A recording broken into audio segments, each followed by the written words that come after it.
In this segment, we're going to take a look at how we can construct our cabinets and the options we have at our disposal.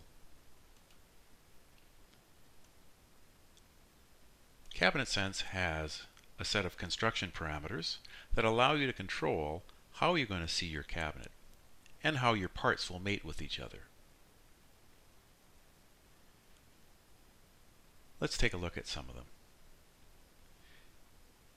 This is the end and how it relates to our back. Right now, our end is overlapping our back.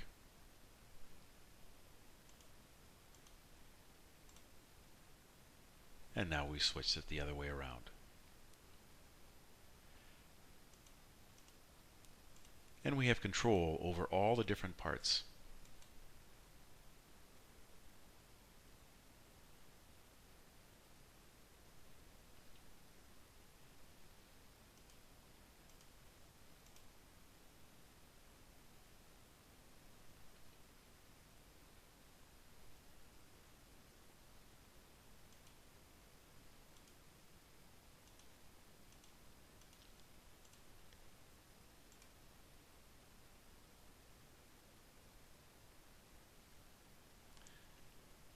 With any of these settings, you can inset your back,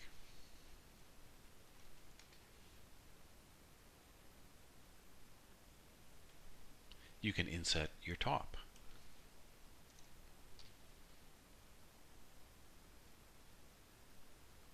CabinetSense will create a front nailing strip whenever you inset your top. And how the cabinet will actually be constructed will depend on your full height end setting. You have two choices: always use full height ends or only on finished ends.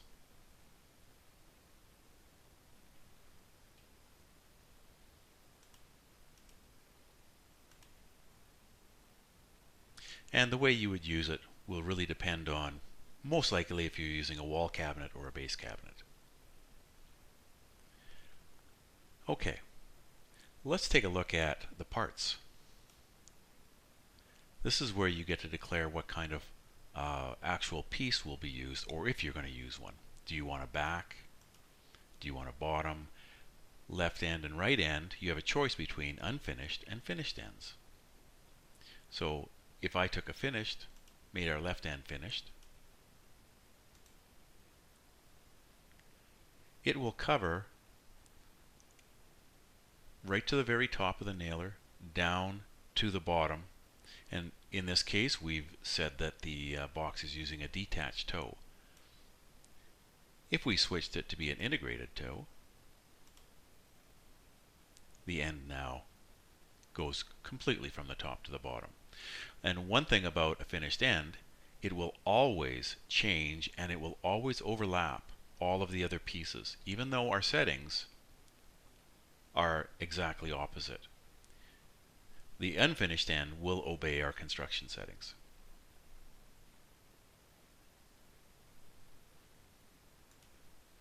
Okay, let's take a look at how we can use this.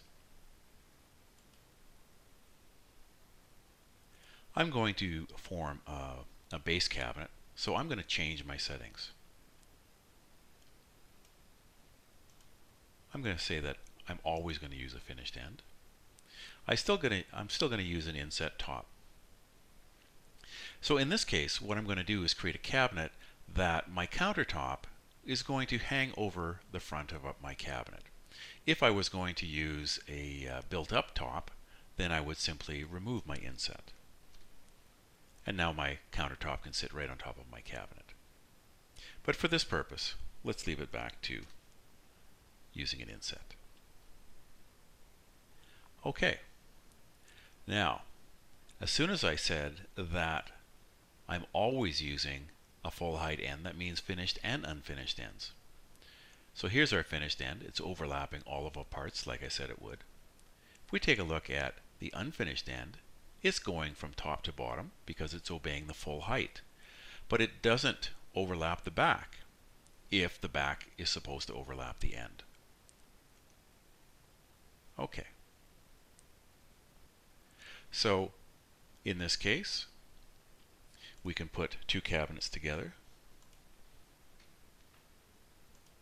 And if this was the start of the run on the left side and the end of the run on the right side, I would simply take this second cabinet and make the right end finished and the left end unfinished.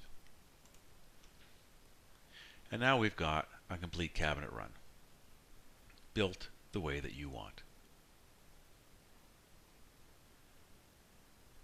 Okay.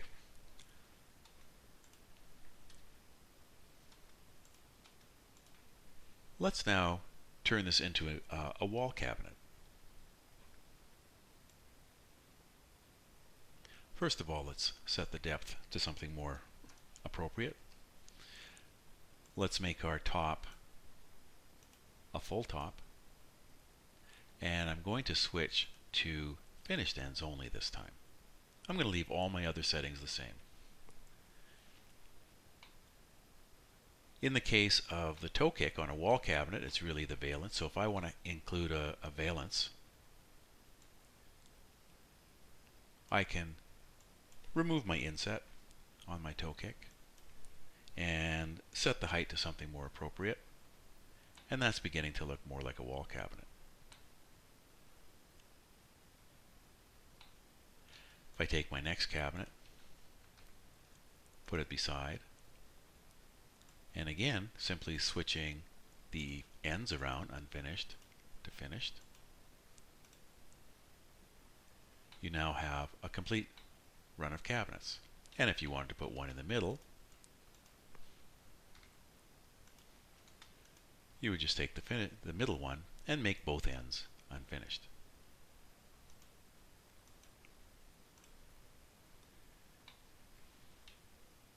And you now have a place to mount your crown. On the top, you've got your valance, and everything's nicely laid out on the back.